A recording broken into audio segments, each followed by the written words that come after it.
Good morning friends. Notebook classes में आपका स्वागत है। मेरा नाम अभिषेक। आज एक नए टॉपिक के साथ सीटेट की ये थर्ड क्लास है और इसमें हम आज का जो टॉपिक है वो जिन पियाजे के अनुसार संज्ञानात्मक विकास से संबंधित जितने भी क्वेश्चंस आपके सीटेट में पूछे गए हैं और जो आने की संभावना है उस पर हम बात करेंगे और समझाने की कोशिश करूँगा आगे। देखिए, इसमें जो क्वेश्चंस आए हैं आपके हर साल आएंगे और इससे जो सबसे इम्पोर्टेंट पॉइंट मैं मानता हूँ इसको जिन पियाजे का संज्ञानात्मक विकास, और इसमें जो इन्होंने थ्योरी दी है मेनली ये बेसिक जो आपका इनका यूपी टेट से जो क्वेश्चंस आते हैं आपके वो डायरेक्ट क्वेश्चन पूछे जाते हैं, बट सी टेट में जो क्वेश्चंस अभी तक आए हैं वो खासकर इनकी जो स्टेजेस हैं और उसमें जो इनकी विशेषता है, स्टेजेस की जितनी भी है 4 स्टेज है उसकी जो विशेषता है उनसे संबंधित क्वेश्चन हरदम आए हैं। तो आपको हर स्टेज के बारे में पता होना चाहिए और हर स्टेज की विशेषता क्या है, उसमें इम्पोर्टेंट क्या है, उससे संबंधित क्वेश्चन हरदम रिपीट हुए हैं। तो हम आगे चलते हैं आज। तो पहला पॉइंट है हमारा जिन पियाजे के अनुसार संज्ञानात्मक विकास। देखिए, इनके संज्ञानात्मक विकास के बारे में मैं बता दूँ तो इन्होंने कहा जो विकास है, जो बच्चों का लर्निंग है, जो आपका इन्होंने एक वर्ड का इस्तेमाल किया है स्कीमा, इंग्लिश में स्कीमा है और हिंदी में उसका जो ट्रांसलेशन होता है वो योजना, मतलब बच्चे के सीखने की जो योजनाएं हैं इसके अनुसार इन्होंने 4 स्टेज में इसको डिवाइड किया अपने थ्योरी को। फर्स्ट स्टेज, सेकंड, थर्ड और फोर्थ। और इन्होंने सबसे पहले ये कहा है कि जो विकास है वो कंटिन्यूस नहीं होता, मतलब आपका क्रमबद्ध या निरंतर चलने वाली अवस्था नहीं होती। ये स्टेज के अनुसार होता है कि एक स्टेज पे आके एक इंसान इतना ही सीख सकता है या अपने दिमाग में वो वातावरण के साथ समायोजन इतना ही हद तक कर सकता है। मतलब हर बच्चे की एक लिमिट होती है अपने को गेन करने की, ठीक है। तो एज जैसे जैसे बढ़ेगी उसका आपका स्टेजेस वैसे वैसे चेंज होंगे और उसके अनुसार इनके में संज्ञानात्मक विकास अलग अलग स्टेज में अलग अलग तरीके से देखी गई है। तो इन्होंने इसी को डिफ़ाइन किया है। तो चलिए चलते हैं आगे। तो इन्होंने कहा है कि जो भी बच्चों का विकास होता है संज्ञानात्मक, उसमें 2 क्रियाएं सबसे मेन है। एक तो वर्ड इनका अगर देखा जाए तो संगठन और अनुकूलन।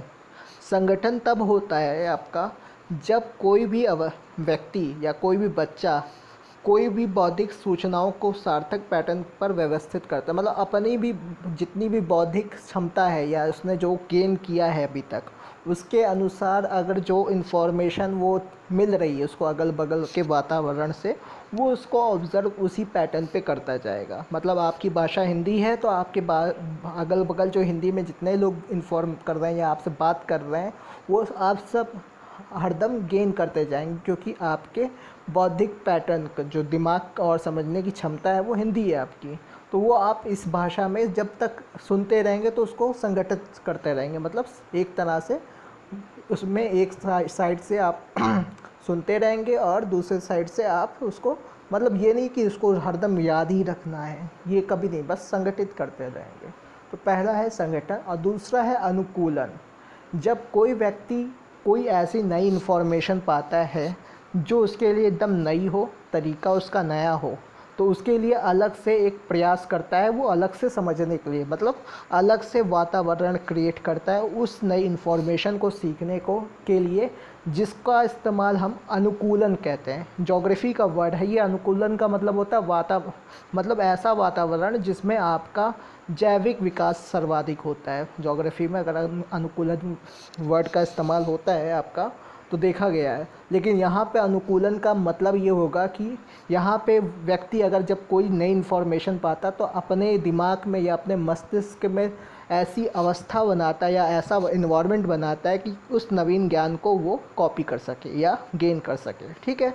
तो उसी अवस्था में 2 आपके इसमें निकल के आते हैं, एक आत्मसातीकरण है और एक है समाविशिष्टकरण, इसको समायोजन भी कहते हैं। तो 2 क्रियाओं के द्वारा कोई भी व्यक्ति नई इन्फॉर्मेशन को जब गेन करता है तो उस अवस्था को अनुकूलन कहा जाता है।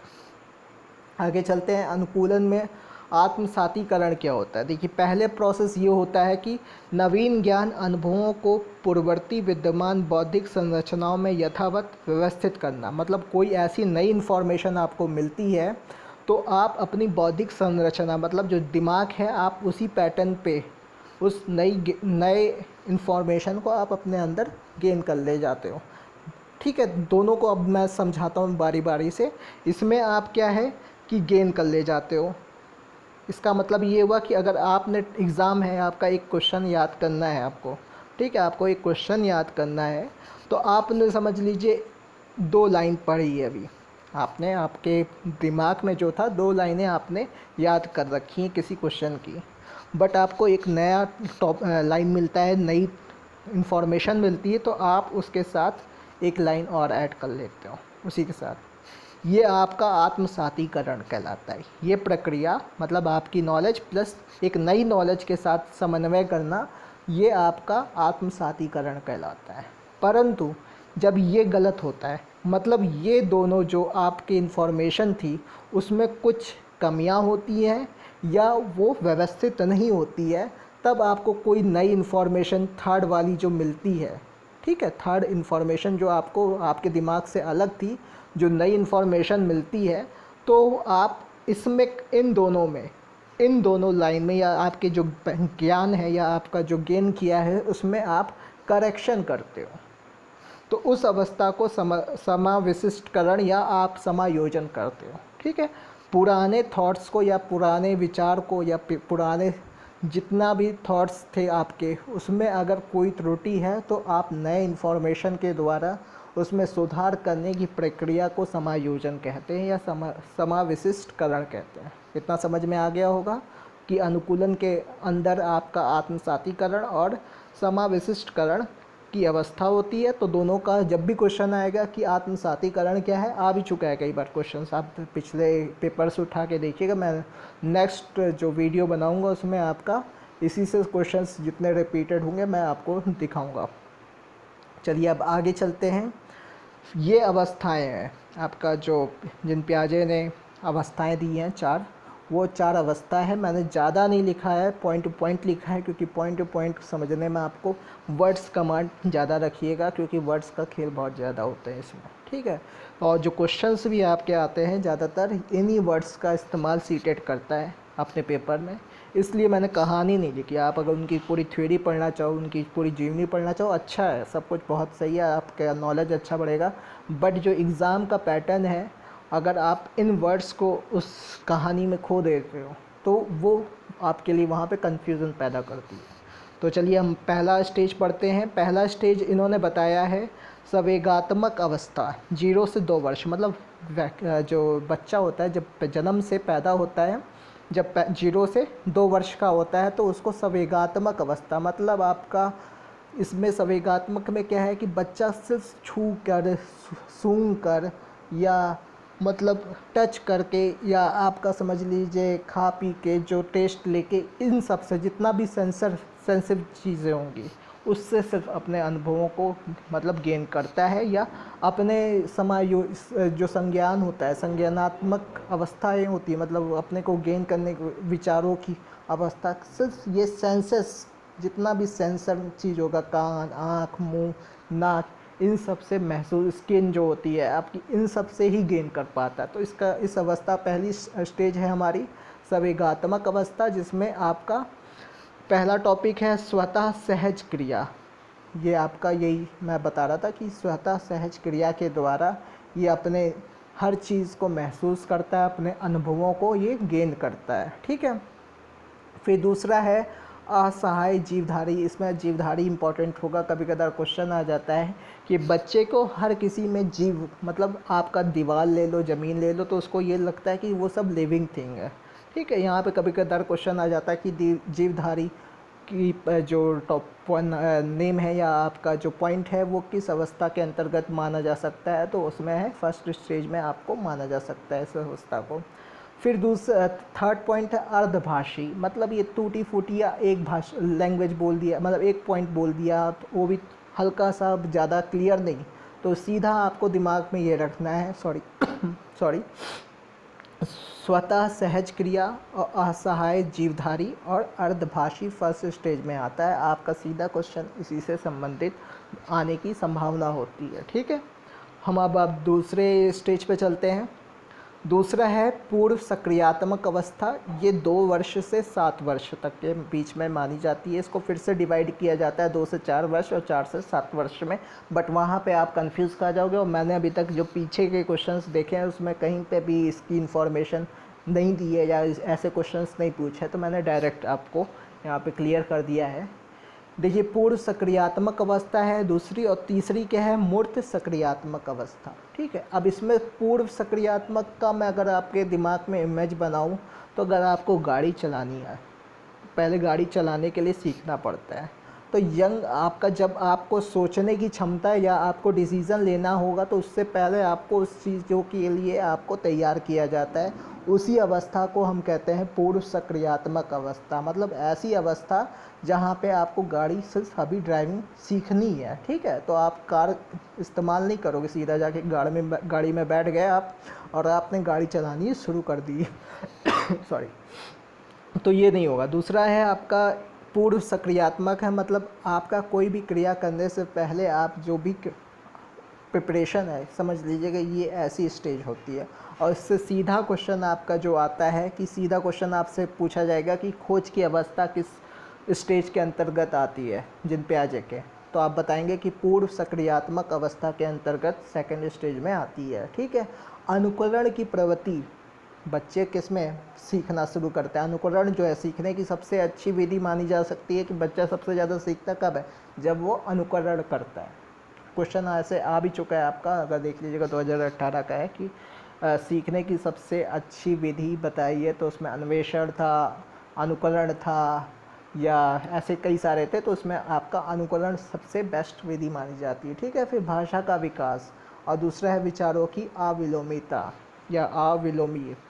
तो ये चीज़ें आपको दिमाग में रखना है कि सेकंड स्टेज में आपको खोज की अवस्था कहलाती है, दूसरा अनुकरण की प्रवृत्ति, तीसरा आपका भाषा का विकास, और चौथा लास्ट जो है विचारों की अविलोमीय।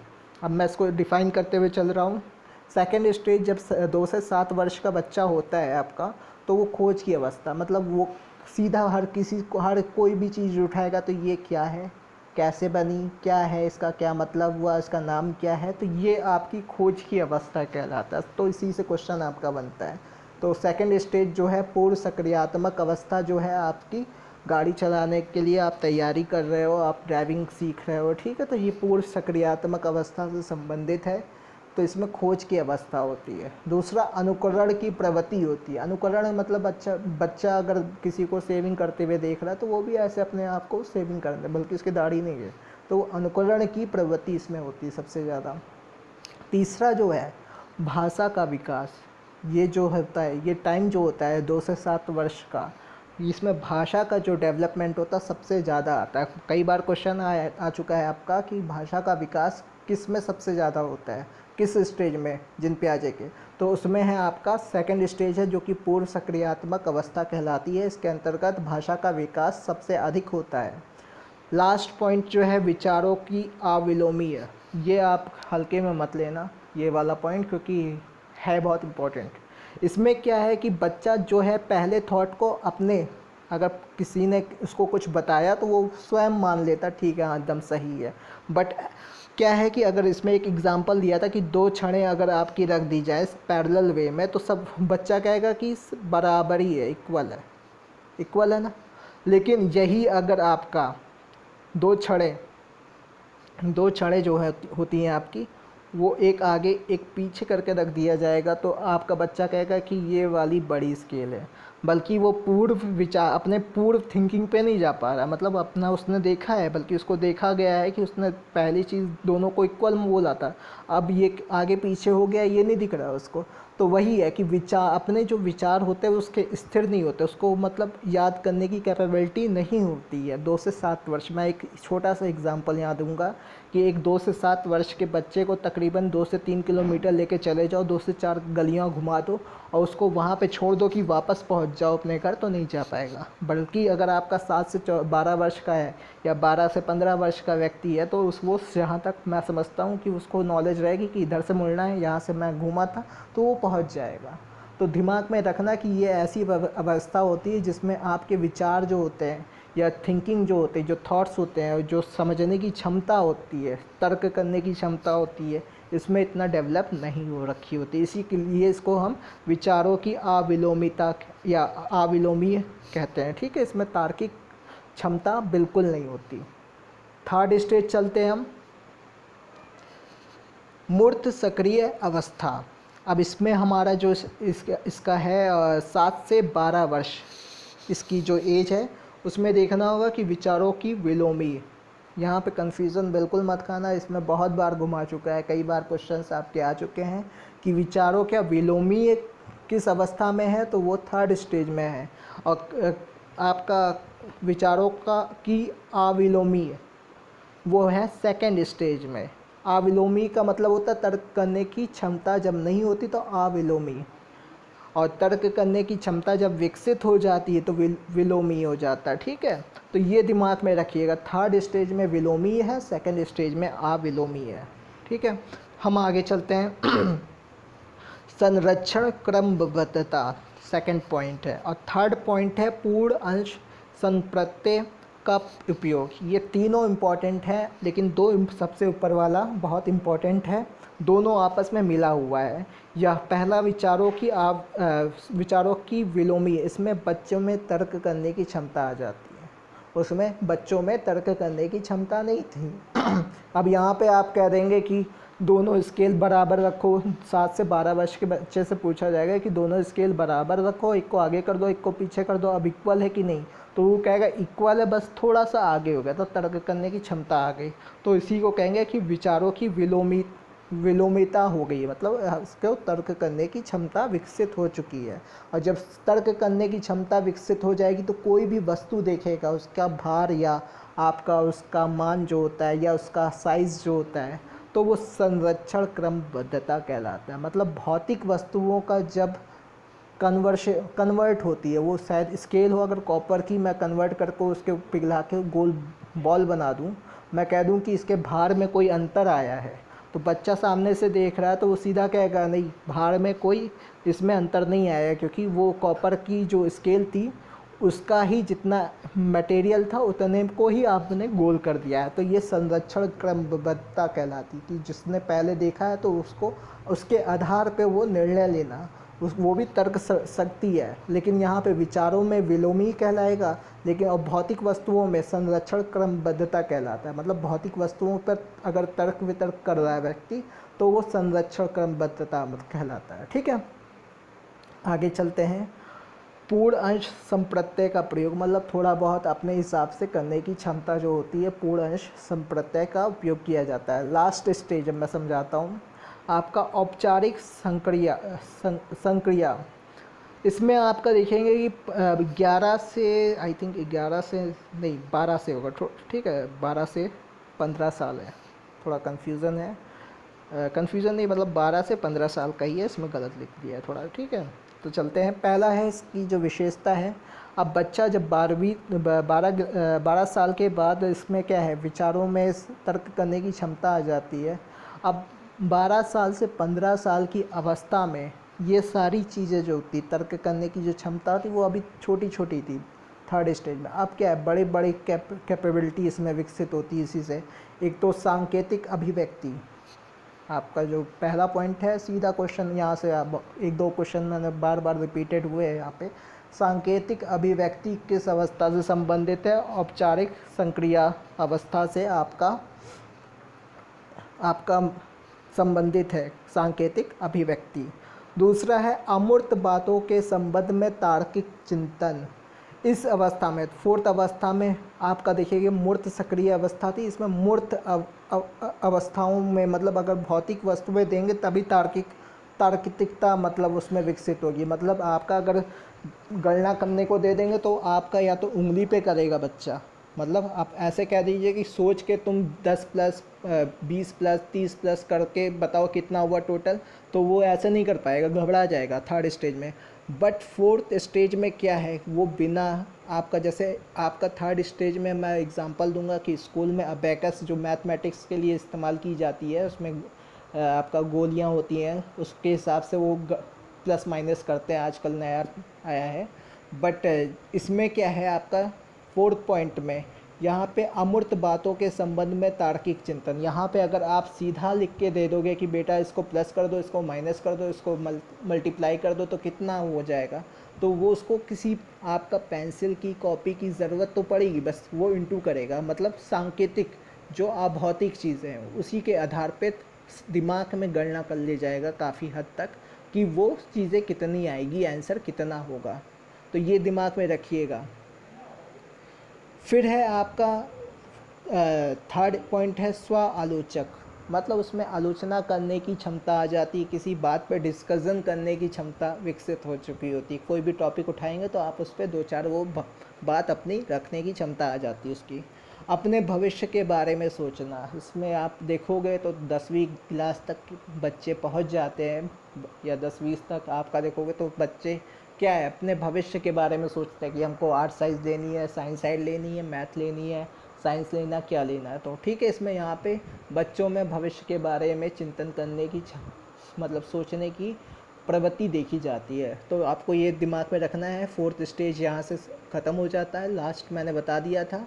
नेक्स्ट जो वीडियो बनाऊंगा मैं, इसके क्वेश्चंस जितने भी प्रीवियस ईयर के, क्योंकि ये टॉपिक बहुत बड़ा था, जिसके बेस पे मैंने सोचा था कि इसको छोटे में थोड़ा निपटाऊं और आपको समझ में आए बेहतर से, ये मैं मानता हूँ। उसके बाद मैं सीधा क्वेश्चंस लेके आऊँगा, जितने भी रिपीटेड क्वेश्चंस हैं 2 से 3 साल में, चाहे वो पेपर 1 हो, पेपर 2 हो, उससे जितने भी क्वेश्चंस होंगे आपके पीएचए के, डायरेक्ट क्वेश्चन सॉल्व करवाऊँगा नेक्स्ट टॉपिक में।